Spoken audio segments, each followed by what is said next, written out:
Had some good news coming out of General Motors this week, and the governor helping along with the fact there's a potential for some additions to the GM plant near St. Louis and Wentzville. That was great news. The governor's been real quiet about it until he could assure that we are in the running for this. Kind of a best kept secret around here, and there's hard to keep secrets in the Capitol. But the governor's worked for quite a while trying to ensure that GM is going to keep a plant in Wentzville. Plus add to it, GM's going to be willing to invest if things go as we would like them to go. So that's a pretty good commitment. Besides the 3,500 jobs I think that's currently there, they're talking about bringing in another 1,500. These are jobs that pay in excess of $80,000 a year. What a boom for the state of Missouri, and I'm proud of the governor for doing what he's doing, and the way he's approached it has just been outstanding. The governor's doing a great job. Between that and the efforts to keep Ford Plant on the other end of the state, hopefully it'd be nice to see some additions to all this down the road as well. It is. GM recognized that we have a great workforce here, and so this will ensure that for probably the next 20 years that they're going to stay here. And they have lots of places they can go. One of the obstacles we're facing with this is they want some incentives, minor incentives compared to their billion-dollar investment. They're going to have to retool a lot. They're going to bring in either SUVs or trucks, and so they're going to have to retool a lot. They want some help with training, with retooling, and some startup cost. Comparing what we'll get out of it, it's a pretty cheap investment,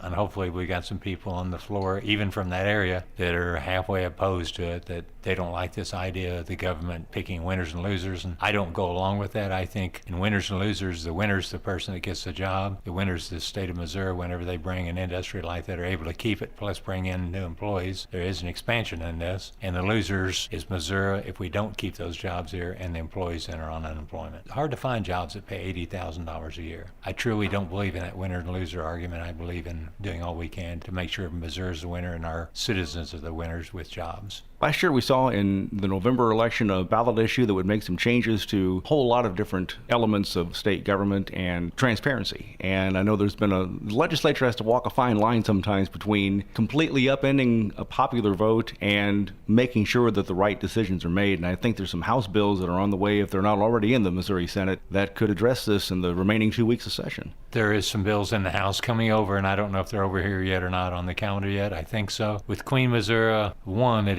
anybody that contacts me, it exposes all their information, and we've had sunshine requests for that in the Capitol with certain, like newspaper wanting people to print people's names, addresses, phone numbers, and any confidential information they might have given me pertaining to social security numbers, something like that, to look up something. So, and then the redistricting, and before redistricting, anytime redistricting comes up every 10 years, there is a nonpartisan committee that does this. It is a nonpartisan committee that had done it in the past. I think the voters were misled, but regardless of whatever comes out, anything that changes will have to be passed by the people. It's a constitutional amendment, and anything done up here will be passed back to the people to make them maybe better informed. And the voters are smart. They tackle issues in a smart way, but it's awfully hard to take a 20-page bill and condense it in a couple words and let people fully understand it. And people, they're like me, if they aren't an attorney, can't sometimes understand all of it. Most of us aren't going to go hire an attorney and say, hey, read this bill so I know how to vote. A lot of constitutional amendments that way, they're so briefing on them is short. So hopefully this will come out and it'll be very transparent. The only thing I would not do is lighten up on the ethics part of it, and I think a lot of people voted for it for that reason. The Senate had a chance to correct that. 2 members stopped us from doing it. I will vote no even to tighten that even more. I don't take lobbyist money, lobbyist gifts, no ball game tickets, no meals, none of that. So it wouldn't affect me. It never has. But I think that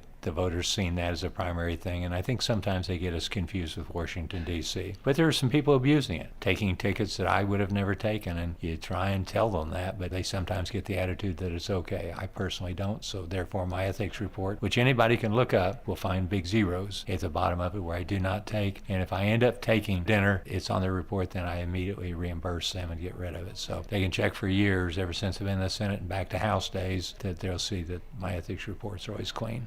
More House bills, and there's some Senate versions of these too that deals some abortion bills, and some of the heartbeat bill is probably on its way on the floor pretty soon. The heartbeat bill is coming. It's probably already over here. I don't pay a lot of attention. It's so hard with all these bills coming over here, so I worry about what's going to come up, the next week, and we worry about that, about keeping up. Plus our own bills. I've been busy and still in meetings, and this week, like 2 or 3 different times, I had 2 or 3 committees meetings go at the same time, and you don't want to miss a vote in any of them, but you want to hear what's going on, but impossible to do that some days, especially in this session. When that bill comes up, it's a heartbeat bill, stopping abortions if there's a heartbeat. When that comes up, I think it'll be the last couple of days of session.